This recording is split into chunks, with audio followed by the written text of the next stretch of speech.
Okay, I think we can begin, and people will join within the webinar. So thank you everyone for joining this project results webinar. So we will talk about biocolonization today, and we will present to you the results of the GIP BIODHYL project outcomes, which was related to enhanced biocolonization knowledge and optimization of offshore renewable energy systems monitoring. So this project was led by France Énergie Marine with a consortium of industrial and academics, and it was supported by various regions. So around the table we will have today me, Lénaïg Mellaza. I was a project manager of a BIODHYL project, and I will be the chairwoman of the session. Guillaume Damblanc, an expert in fluid structure interaction, will present the work performed on the monitoring protocols. Nolwenn Kilian, a benthic ecology researcher at FEM, will present to you the work performed on the project on the data acquisition. She cannot join the meeting today, but I will share a video she recorded previously. And after that, Jean-François Briand from University of Toulon, MyPEM lab, will present the taxo metabarcoding approach that has been developed within the project.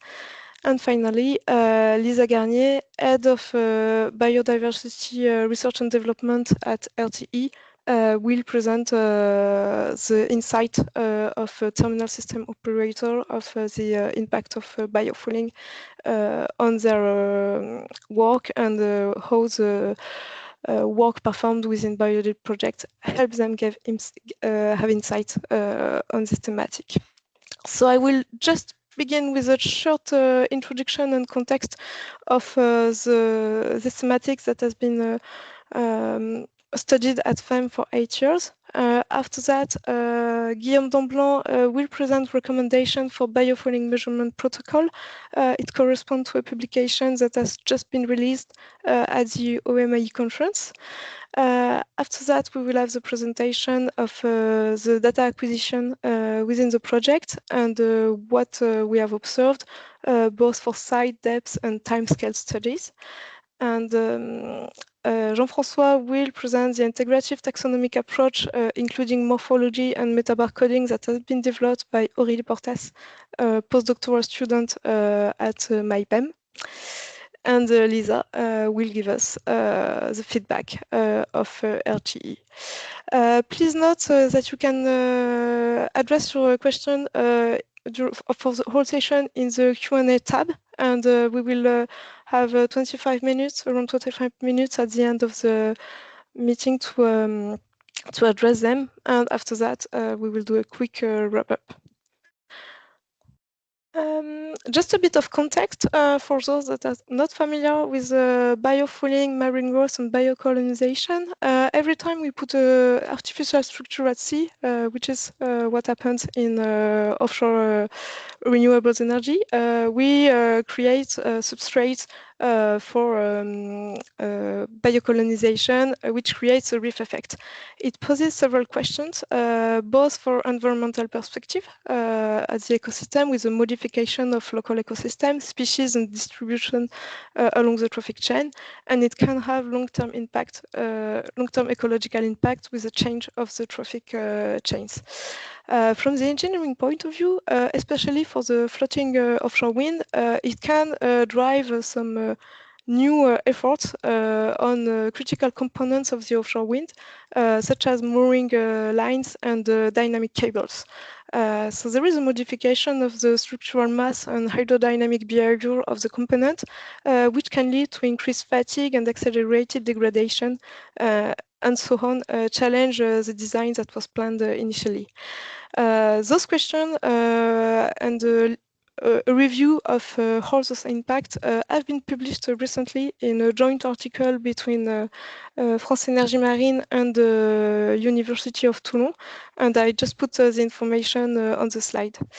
That's what we have been working on at FEM for several years now, and the research and development needs that have been identified are the need to have data from offshore sites, because at the time the standards are based on data from the oil and gas sector that are not clearly in line with what we can witness in the offshore wind renewable sector.